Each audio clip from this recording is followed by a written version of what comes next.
Okay, तो last lecture के अंदर हमने क्या पढ़ा था कि डिलीट रिकॉर्ड कैसे होता है और व्यू। ठीक है, ये दोनों चीज़ें हमने एक साथ पढ़ी थी। अब आज का लेक्चर क्या था कि आज के लेक्चर के अंदर हम पढ़ेंगे कि रिकॉर्ड को अपडेट कैसे करते हैं। ठीक है, तो रिकॉर्ड अपडेट करने के लिए पहले हमें क्या करना पड़ेगा, जो भी डेटा हमें व्यू के अंदर दिखाई दे रहा है, पेज के अंदर जो भी हमने डेटा फेच करके लाए थे, उस रिकॉर्ड पे जैसे डिलीट बटन पे क्लिक कर रहे हैं तो डेटा डिलीट हो रहा है। तो वैसे ही पहले तो हमें अपडेट करना है, तो अपडेट करने के लिए पहले डेटा के अंदर हमें चेंजेस करना पड़ेगा। तो डेटा चेंजेस करने के लिए हमें क्या करना पड़ेगा, उस डेटा को जिस पे हम क्लिक कर रहे हैं, जिस रो के अंदर, उसको हमें कहाँ पे लेके जाना पड़ेगा, पहले फॉर्म में। और फॉर्म में लेके जाने के बाद वहाँ पे जो भी डेटा आप चेंज कर रहे हो वो फिर डेटाबेस के अंदर अपडेट होना चाहिए। मतलब इसके अंदर दो प्रोसेस आपके पास है। ठीक है, तो पहले तो यहाँ पे CMD ओपन कर लेते हैं। ठीक है, ताकि आपको पता चले ज़्यादा। तो हम CMD ओपन करेंगे और यहाँ पे मैं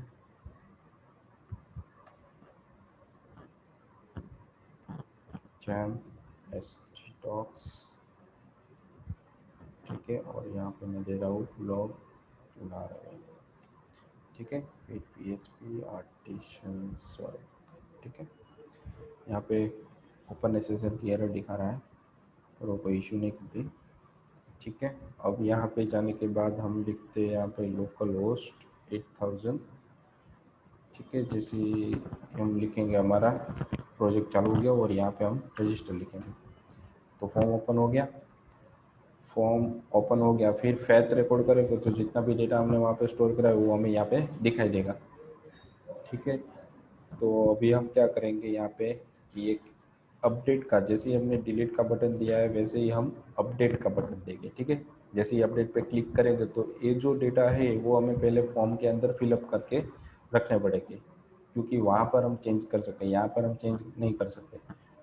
ठीक है, तो पहले हमें क्या करना पड़ेगा, जो डिलीट बटन है उसके बाजू में ही अपडेट बटन देना है, या फिर आप एंकर लिंक भी दे सकते हो। ठीक है, या फिर आप यहाँ पे एक्शन दिया हो तो यहाँ पे डिलीट करके बाजू में एक कॉलम रख सकते हो और उसके अंदर आप अपडेट रख सकते हो। और यहाँ पे आइकन भी ले सकते हैं, धीरे धीरे हम आगे जाएंगे तो यहाँ पे हम आइकन ले लेंगे। ठीक है, तो यहाँ पे मुझे क्या करना है कि मैं यहाँ पे अपडेट जो एंकर लिंक है डिलीट के बाजू में ही रखता हूँ। ठीक है, तो पहले अपने कोडिंग में जाएंगे। ओके, ठीक है, यहाँ पे ओपन ही है। और रिसोर्स में, व्यू में, और view dot black dot PHP के अंदर यहाँ पे जो डिलीट की एंकर लिंक है उसके बाजू में मैं यहाँ पे रख रहा हूँ कि एंकर लिंक के अंदर HRE अभी हम यहाँ पे ब्लैंक रख रहे हैं और इन दोनों के बीच में अपडेट। ठीक है, अब जैसे ही अपडेट करूँगा तो जिस नंबर की आईडी होगी वो नंबर की आईडी के अंदर जो डेटा पड़ा है वो मुझे चाहिए। तो पहले मुझे क्या करना पड़ेगा, डेटा फेच करने के लिए मुझे कंट्रोलर में जाना पड़ेगा ना। यहाँ पर तो मैं डायरेक्टली डेटा फेच नहीं करवा सकता। ठीक है, तो पहले मुझे जो भी डेटा चाहिए उसकी आईडी पास करवानी पड़ेगी। तो मैं यहाँ पे दे देता हूँ URL, अपने तरीके से एक फंक्शन बना रहा हूँ यहाँ पे। ठीक है, यहाँ पे जैसे ही कल मैंने बताया थी सिंगल कोट और डबल कोट है, उन दोनों के बीच में क्या रखना है कि डबल कोट अंदर और सिंगल कोट बाहर की साइड होना चाहिए। सेम इज इट यहाँ पे भी करना है। जब भी आपको वैल्यू पास करनी है इसके अंदर से, ठीक है, तभी आप ये सब यूज़ करेंगे। फिर यहाँ पे मैं दे रहा हूँ डी अपडेट रिकॉर्ड, उसके बाद $val और एरो ID। ठीक है, तो यहाँ पे डेटा मिल रहा है कि नहीं मिल रहा वो मैं पहले चेक कर लेता हूँ। ठीक है, उसके बाद हम आगे बढ़ेंगे। तो जैसे ही रिफ्रेश किया और अपडेट नाम का एंकर लिंक आ गई और यहाँ पे देखो, यहाँ पर आपको कोने में लिंक दिखाई देगी कि अपडेट रिकॉर्ड 4 और 5, मतलब हमने जो लिंक बनाई वो परफेक्टली डेटा दिखा रहा है। ठीक है, आईडी बता रही है। अब हम क्या करेंगे कि जो भी हमने यहाँ पे फंक्शन बनाया है अपडेट रिकॉर्ड, वो हमें कहाँ बनाना पड़ेगा कि क्योंकि रूट में बनाएगा, रूट में बनाने के बाद ही वो कंट्रोलर में जाएगा, डायरेक्ट कंट्रोलर में कोई भी डेटा पास नहीं होगा। ठीक है, तो सेम रूट्स के अंदर वेब में यहाँ पे हम एक नया फंक्शन बनाएंगे, रूट मेथड इसकी गेट रहेगी बाय डिफॉल्ट और स्लैश करके मैं यहाँ दे रहा हूँ रिकॉर्ड, अपडेट रिकॉर्ड, और उसके बाद आईडी भी पास करवा रहे हैं तो आईडी हम यहाँ पे सिंगल के ब्रैकेट में पास करवाते हैं और उसको कहाँ पे ले जाना है, तो भाई होम कंट्रोलर के अंदर यहाँ पे मैं फंक्शन दे रहा हूँ अपडेट रिकॉर्ड, ठीक है, सेमीकोलन। तो इस नाम का फंक्शन मुझे होम कंट्रोलर के अंदर बनाना पड़ेगा। तो ऐप के अंदर HTTP में कंट्रोलर में होम कंट्रोलर, तो यहाँ पे मैं एक और फंक्शन बना रहा हूँ, ठीक है, पब्लिक, पब्लिक नहीं लिखोगे तो भी चलेगा, फंक्शन, इसके अंदर हम कोई डेटा पास कर रहे हैं आईडी, ठीक है। तो ये आईडी मुझे यहाँ पे मिल रही है कि नहीं मिल रही है वो मैं चेक करना है। अगर यहाँ तक पहुँच रहा है तो ठीक है, ठीक है, वरना बीच में कहीं पे एरर होगी। वापस यहाँ पे गए, रिफ्रेश किया हमने, ठीक है, जैसे अपडेट करूँगा तो ये 4 नंबर की आईडी मुझे मिल गई और ये 5 नंबर की आईडी मुझे मिलनी चाहिए, मतलब कंट्रोलर तक सही से पहुँच रहा है। अब मुझे क्या करना है कि जो आईडी मिल रही है वो आईडी मुझे अपने रजिस्टर टेबल के अंदर मैच करवानी हो, जो जहाँ पर वो आईडी मैच हो रही है उसका नेम, ईमेल, डेट, सारा कुछ मुझे चाहिए, मतलब सिंगल रिकॉर्ड चाहिए, ठीक है।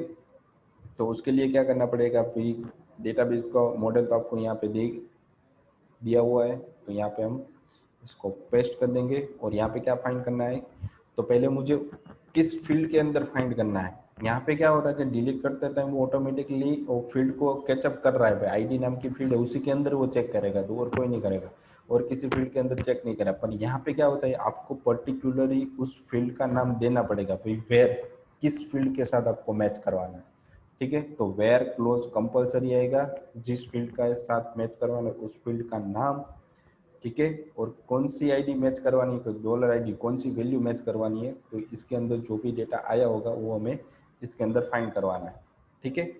फिर लिखना है यहाँ पे फर्स्ट, फर्स्ट मतलब जो भी डेटा यहाँ पे आपको मिल रहा है उसके अंदर से फर्स्ट रिकॉर्ड ही आपको मिलेगा। पर यहाँ पे क्या हो रहा है कि कोई भी जितने भी हमारे पास डेटाबेस के अंदर फील्ड होगी उसके अंदर से कोई एक फील्ड ही मैच होनी चाहिए, क्योंकि वेयर टैग है तो, और आईडी है वो भी क्या है ऑटो इंक्रीमेंट और प्राइमरी की है, तो ऑटोमेटिकली आपको क्या कर देगा, एक ही रिकॉर्ड देगा। तो मैं यहाँ पे क्या कर रहा हूँ फर्स्ट, अब देखो इसके अंदर कैसे रिकॉर्ड आ रहा है, तो इसको मैंने एक वेरिएबल के अंदर स्टोर करवा लिया। अब मुझे उसको देखना है कि कैसे उसको वो मिल रहा है मुझे, तो प्री टैग के अंदर मैं यहाँ पे प्रिंट अंडरस्कोर आर और यहाँ पे मैं दे रहा हूँ डेटा के अंदर टू एरे नाम का फंक्शन, मतलब वो एरे के फॉर्म में मुझे डेटा देगा, ठीक है। और यहाँ पे लास्ट में एग्जिट सेव कर दिया। अब देखना जिस नंबर पे मैं डेटा, जिस नंबर पे अपडेट पे क्लिक करूँगा उसका डेटा मुझे मिलना चाहिए। तो यहाँ पे हरीश और hers@gmail.com है, तो डेटा मुझे मिलेगा। यहाँ पे देखो डायरेक्ट एरे मिला है और उसके अंदर ये की के फॉर्म में वैल्यू मिल रही है मुझे, ठीक है। क्यों, क्योंकि आपने वहाँ पे क्या लिखा है, फर्स्ट लिखा है, इसलिए। अगर यहाँ पे आप गेट लिखते तो आपको जो भी डेटा मिल रहा है वो एरे के अंदर एरे मिलता है, क्या मिलता है, एरे के अंदर एरे। हम देखते हैं यहाँ पे, वापस रिफ्रेश किया, कंट्रोल आर करो यहाँ पे, तो देखो क्या मिला, एरे तो मिला ही है, उसके अंदर भी एक और एरे मिला है। तो गेट आपको हमेशा किस फॉर्म में डेटा देता है, एरे के फॉर्म में, एरे इन एरे, ठीक है। और जो फर्स्ट होता है वो आपको क्या देता है कि बहुत सारे रिकॉर्ड होते हैं उसके अंदर से फर्स्ट रिकॉर्ड, मतलब वो एक ही एरे के अंदर काउंट किया जाएगा, ठीक है। तो अभी हमें क्या यूज़ करना है, अगर इस तरीके से आप यूज़ कर रहे हो तो आपको जहाँ पर भी डेटा लेके जा रहे हो वहाँ पे लूप घुमानी पड़ेगी। लूप नहीं घुमाते तो वेरिएबल के आगे आपके ब्रैकेट में 0 लिखना पड़ेगा। कैसे, यहाँ पर मैं आपको दिखाता हूँ कि आपको कैसे लिखना पड़ेगा वहाँ पे। तो जो भी डेटा आपको मिल रहा है उससे बाद में यहाँ पे आपको 0 लिखना पड़ेगा, क्योंकि यहाँ पे तो सिंगल रिकॉर्ड ही मिल रहा है, ठीक है। तो जिस पेज के अंदर आप लेके जाओगे वहाँ पे आपको ऐसे लिखना पड़ेगा। अगर आपने यहाँ पे गेट दिया हुआ है तो, अगर आपने गेट नहीं दिया तो आपको यहाँ पे सिर्फ फर्स्ट लिखा है, तो यहाँ पे आपको 0 लिखने की ज़रूरत नहीं है। क्यों, क्योंकि वहाँ पे एरे के अंदर फर्स्ट है, वो एरे के अंदर एरे बना के नहीं देता, वो डायरेक्टली आपको वैल्यू दे देता है, ठीक है। रिफ्रेश करता हूँ, देखना क्या मिल गई, डायरेक्ट वैल्यू मिल गई।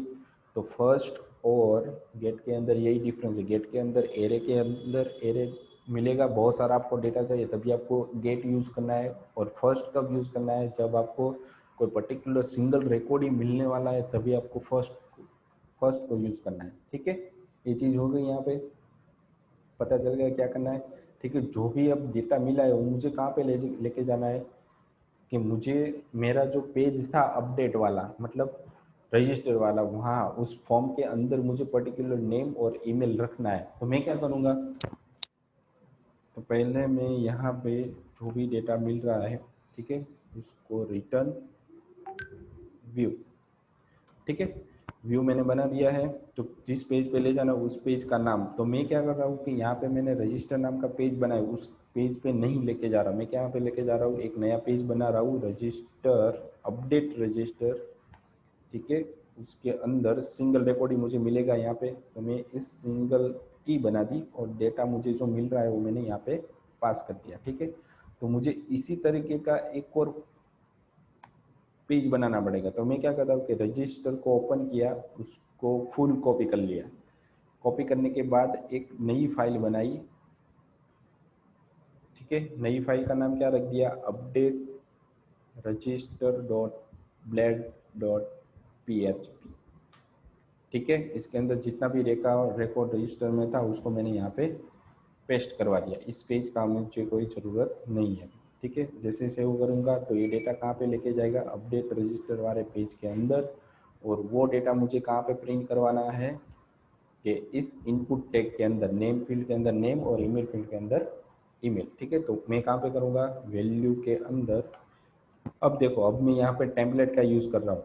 अब दो तरीके से यहाँ पे कर सकते हैं, PHP स्टार्ट करके भी यूज़ कर सकते हैं।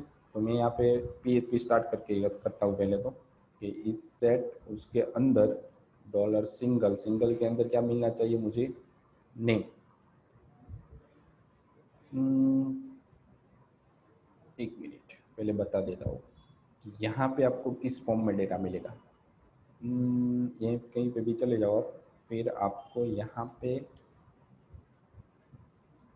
ठीक है, और यहाँ पे मैं लिख रहा हूँ डॉलर सिंगल। अब देखो यहाँ पे वो डेटा मिल रहा है कि नहीं मिल रहा, वो चेक करवाना है। देखो यहाँ पे आ गया, ऐसे मिल रहा है आपको, ठीक है, मतलब मिल तो रहा ही है। अब आप लोगों को उसके अंदर से कोई फील्ड चाहिए पर्टिकुलर, तो सिंगल के अंदर नेम लिख दूंगा एरो करके, तो यहाँ पे क्या मिलेगा मुझे, सिर्फ हरे से मिला ना, नेम ईमेल लिख दूंगा तो मुझे सिर्फ ईमेल ही मिलेगा, ठीक है। तो ये क्या हो गया कि उसके अंदर से डेटा फेच करना है तो किस फॉर्म में करना है, तो ये से आपको डेटा मिलेगा। ये सिंगल है कहाँ से आ गया आपका, यहाँ पे आपने जो की बनाई थी वो आप अपनी तरीके से बना सकते हो, ठीक है। इस डेटा के अंदर, मतलब जब भी आप इस पेज के अंदर ये डेटा भेजोगे तो आपको की बनानी पड़ेगी। ये की इस पेज में जाने के बाद वेरिएबल बन जाएगा, ठीक है। तो इस वेरिएबल के अंदर जितना भी डेटा था वो आपको मिला, तो जो भी डेटा आपको चाहिए उस डेटा का कोई पर्टिकुलर नेम होगा, वो नेम आपको यहाँ पे देना है, ताकि आपको कोई पर्टिकुलर डेटा ही मिले। नेम हो तो नेम मिले, ईमेल हो तो ईमेल मिले, ठीक है। अब मुझे क्या करना है कि यहाँ पे हम जो कर रहे थे, यहाँ पे आप दो तरीके से कर सकते हो, या लारावेल का जो ब्लेड टेम्पलेट है उसका भी यूज़ कर सकते हो, डायरेक्टली PHP का भी यूज़ कर सकते हो। तो मैं डायरेक्ट दोनों तरीके से आपको बताता हूँ कि पहले यहाँ पे कैसे करते हैं। तो इस सेट के अंदर डॉलर सिंगल के अंदर पहले चेक करेंगे कि नेम मिल रहा है कि नहीं मिल रहा है। अगर नेम मिल रहा है, ठीक है, तो इको के अंदर डॉलर सिंगल के अंदर हम नेम लिख देंगे। देखना, अभी मैं यहाँ से इसको हटा रहा हूँ, ठीक है, सेव कर दिया। सेव करने के बाद यहाँ पे गए और इसको मैं रिफ्रेश कर रहा हूँ, तो हरीश देखो अंदर आ गया, ठीक है। तो हरीश मिला, मतलब दूसरा भी चेक करना है कि यहाँ पे सिर्फ जो नेम आ रहा है वो नेम आपको यहाँ पे मिल रहा है, मतलब मिल रहा है, ठीक है। और दूसरा तरीका क्या है, तो भाई उसकी ब्लैक टेम्पलेट का भी यूज़ कर सकते हो आप यहाँ पे। तो उसकी दूसरी तरीका मैं यहाँ पे दिखा रहा हूँ आपको। तो इफ़, ठीक है, कोई भी किसी भी तरीके का @ लिखते हो तो आपको PHP स्टार्ट करने की कोई ज़रूरत नहीं है। उसके बाद इस सेट, ठीक है, डॉलर सिंगल, सिंगल के अंदर आपको क्या लिखना है, ईमेल, ठीक है। ये बंद हो गया क्योंकि ये दो ब्रैकेट थे, ठीक है। अब आपको कुछ डेटा प्रिंट करवाना है, तो प्रिंट करने के लिए PHP बार बार स्टार्ट करना पड़ता है ना। तो इसके अंदर आप कुछ भी लिखते हो तो डायरेक्टली आपको क्या देता है कि जो भी डेटा आपने दिया है वो डायरेक्टली प्रिंट हो जाता है, ठीक है। ये हो गया। अब मैं यहाँ का क्या करता हूँ कि एंड इफ को बंद कर देता हूँ, @ एंड इफ, ठीक है। मतलब ये PHP हमने यहाँ पे इफ चालू किया और यहाँ पे हमने इफ को क्लोज कर दिया। सेव करो।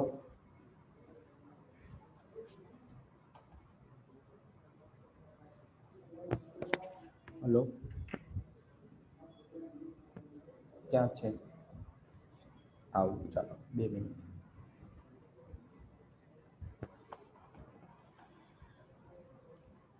ठीक है, तो यहाँ पे क्या कर दिया हमने, एंड इफ को बंद कर दिया। अब यहाँ पे जाने के बाद वापस हम रिफ्रेश करें तो इसके अंदर भी सेम ही डेटा मिलेगा। मतलब जो हमने ब्लेड टेम्पलेट का यूज़ किया है वो भी परफेक्टली वर्क कर रहा है। मतलब दोनों तरीके से आप यूज़ कर सकते हो, जो भी आपको अच्छे तरीके से आता हो। ठीक है, फिर क्या करना है कि जैसे ही यहाँ पे सबमिट बटन दिख रहा है तो वहाँ पे क्या आना चाहिए, अपडेट बटन आना चाहिए ना। तो सबमिट की जगह मैं यहाँ पे क्या कर रहा हूँ, तो कभी अपडेट, क्योंकि पेज ही हमारा अलग है तो हमें यहाँ पे कोई किसी भी तरीके की कोई कंडीशन लगाने की ज़रूरत नहीं है। ठीक है, अपडेट आ गया। फिर मैंने यहाँ पे चेंजेस कर दिया। तो जैसे ही मैं अपडेट पे क्लिक करूँगा, यहाँ पे एक एरर आएगी। ठीक है, तो ये एरर की के फॉर्म में है।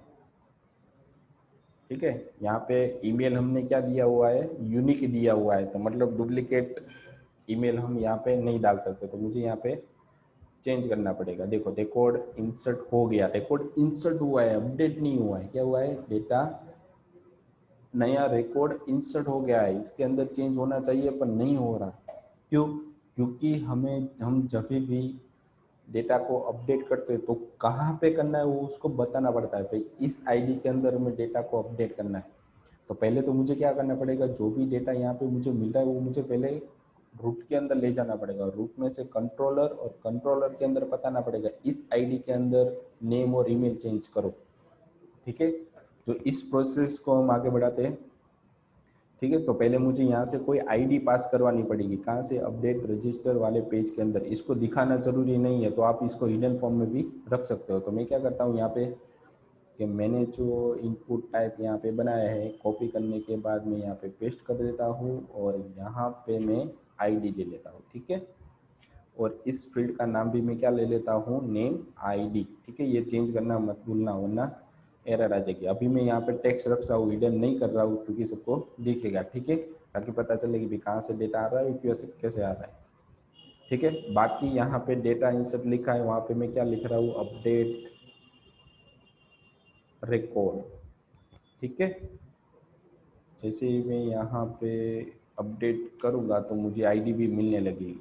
ठीक है, जैसे ही अपडेट पे क्लिक करूँगा तो वो डेटा कहाँ पे जाएगा, इस फंक्शन के अंदर जाएगा ना। तो अपडेट रिकॉर्ड नाम का फंक्शन पहले बनाया हुआ है कि नहीं बनाया, ठीक है, वो मुझे पहले दिखाना पड़ेगा। तो अपडेट रिकॉर्ड नाम का फंक्शन पहले से बना हुआ है, तो मैं यहाँ पे क्या कर रहा हूँ, इस फंक्शन का नाम बदल रहा हूँ, अपडेट रजिस्टर रिकॉर्ड। ठीक है, यहाँ पे ऐसे दे रहा हूँ। तो अपडेट रजिस्टर रिकॉर्ड को वेब के अंदर ले जाना है और वहाँ पे आपको डेटा किस फॉर्म में मिल रहा है, पोस्ट के फॉर्म में ना। तो यहाँ पे आपको पहले तो ये फंक्शन बनाना पड़ेगा। ठीक है, डेटा सारा पोस्ट के अंदर ही है, तो होम कंट्रोलर के अंदर आपको एक नया फंक्शन बनाना पड़ेगा, अपडेट रजिस्टर डेटा। ठीक है, यहाँ पे लास्ट में सेमीकोलन। अपडेट रजिस्टर के अंदर जाने के बाद यहाँ पे आपको एक और फंक्शन बनाना पड़ेगा जहाँ पे हमने होम कंट्रोलर में नाम दिया था। तो यहाँ पे डेटा पोस्ट के फॉर्म में आ रहा है, तो मुझे यहाँ पे रिक्वेस्ट हैंडल करनी पड़ेगी।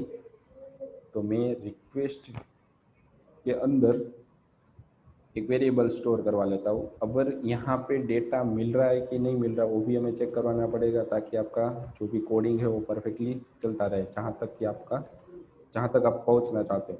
ठीक है, तो डॉलर रिक्वेस्ट के अंदर मैं यहाँ पे दे रहा हूँ टू एरे, ताकि आपका जो भी डेटा है वो परफेक्ट मैनर में दिखाई दे।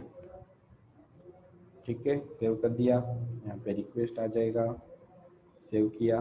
अब मैं अपने पेज के अंदर जा रहा हूँ और यहाँ से डेटा 1 2 करके अपडेट किया।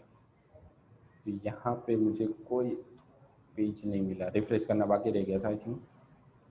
अब देखो यहाँ पे मुझे टोकन भी मिल गया, आईडी भी मिल गई, नेम भी मिल गया और ईमेल भी मिल गया।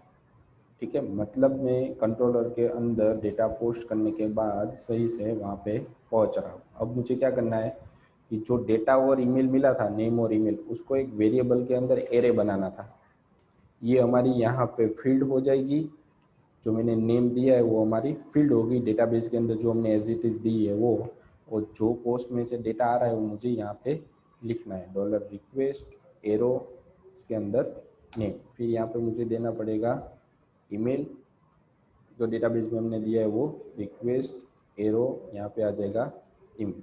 तो यह हमने एरे बना दिया। मतलब ये जो एरे बनाया है हमने वो की और वैल्यू के पेयर में बनाया, ताकि डेटाबेस के अंदर जब भी क्वेरी चलेगी तो उसका पता चलेगा कि नेम है वो हमारे डेटाबेस के अंदर जो नाम लिखा है वो है, और जो यहाँ पे लिखा है वो एज अ वैल्यू है, ताकि वो जहाँ जहाँ पे चेंजेस होगा उसको बदल देगा। ठीक है, अब मुझे अपडेट करना है, तो वापस अपडेट कहाँ पे होगा, जैसे ही हमने यहाँ पे फाइंड किया था तो वैसे ही इसी रजिस्ट्रेशन यूजर रजिस्ट्रेशन के अंदर पहले तो हमें फाइंड करना पड़ेगा भाई किस जगह पे हमें चेंजेस करना है।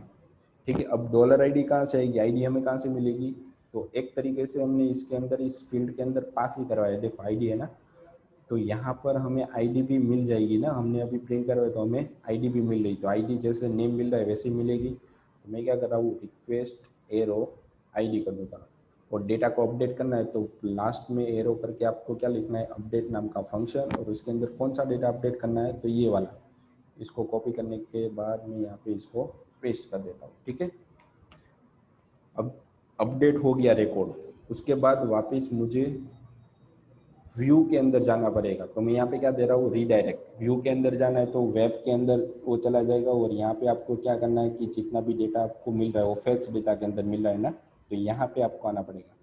तो मैं क्या कर रहा हूँ, यहाँ पे फैच डेटा, और उसके साथ एक मैसेज भेज रहा हूँ कि